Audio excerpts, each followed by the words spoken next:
Good morning from Jonesboro, Arkansas, 8:15 a.m., November 18th, 2024.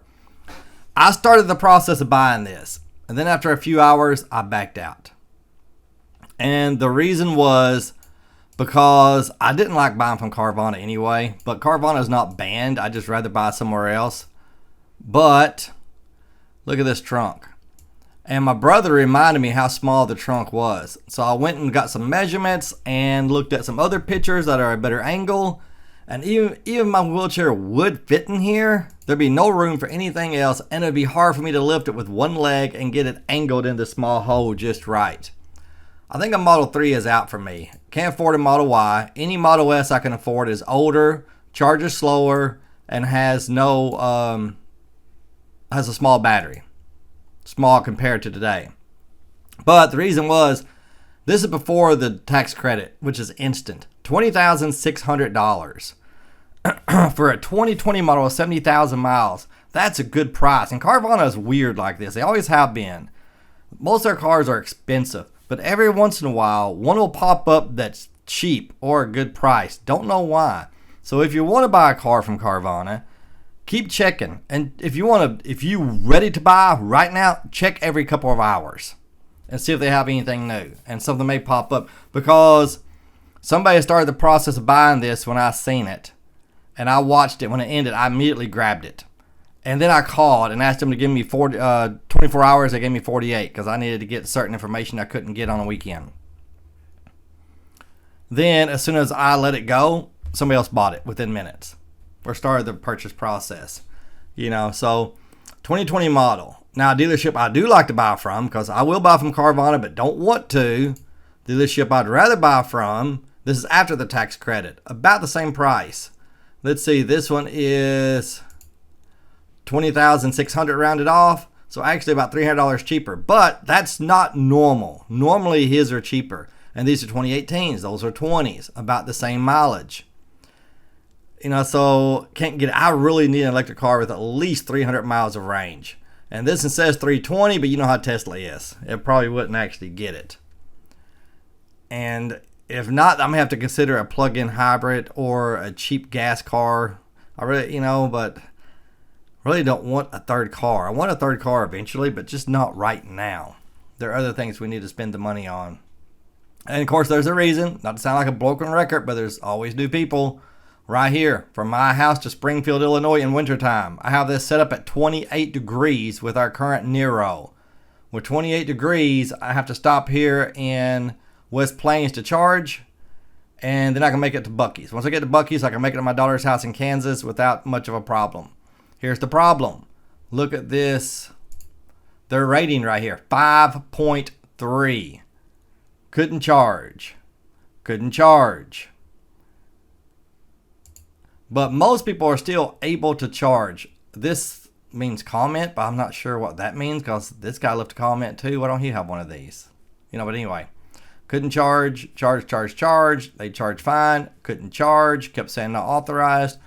What if we got there in the winter and it would not work? We could just not go to our house in the winter, like we go every month. But what if there's a family emergency and we really need to go? We could rent a car. I've already checked in this area. It's like $80 a day for a compact. My cousin who lives in Georgia, he said for $80 a day there, you can get a luxury car. Maybe it's just Jonesboro. Maybe it's just the area. So that's a problem. But it's only a problem if we have to go in the winter. But look here. I could reroute to here, which is Mark Martin. Navigate. Add waypoint, and go. It's an extra, I think, an extra about 20, 25 miles, something like that. About around an extra 25 miles. There's also extra energy. And look here, it wants to stay there 43 minutes, when it's 28 degrees, just to make it there. Good Lord. But where are my tabs? There we go. This one is very reliable, though. A 9. And if you're going through here, you need to make sure you read these comments. It looks like the people that are having problems, the very few, probably because of this right here. He says you have to have the app ready, and when he had problems, he called and they told him to put $20 on the account. He did that and it worked just fine. So if going through there, I have to download another stupid app Man, how many apps are we going to have? How many apps are we going to have? Jeez, EV Gateway app. Okay, there's another one. And put $20 on it. I wish they all worked as well as Tesla. That's what he says here. You know, another reason I wanted this one. Where'd it go? The white interior. We both love the white interior. That, and it looked fine. It looked good. It had the performance pedals, even though this is not a performance vehicle. Is that the right word? Performance? You know, the sporty one. Anyway, but look what happened to Crazy Postman. He got brand new Tesla recently. He put a dog seat in his white seats. He put a doggy protector on his white seats, and it just man, it really screwed him up. Look at that. Look at that. And he cannot get it off. He's tried Magic Eraser. He cannot get it off. Crazy Postman, one of his latest videos, if you want to see this. But I think we'd be okay with it. We don't. I think our seats will be fine. But anyway, as far as the plug-in hybrid, right here, this isn't the premium version or touring version they call it.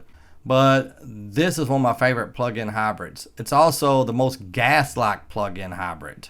So the reason it's one of my favorites is because it's just so comfortable. Very comfortable car in a big car.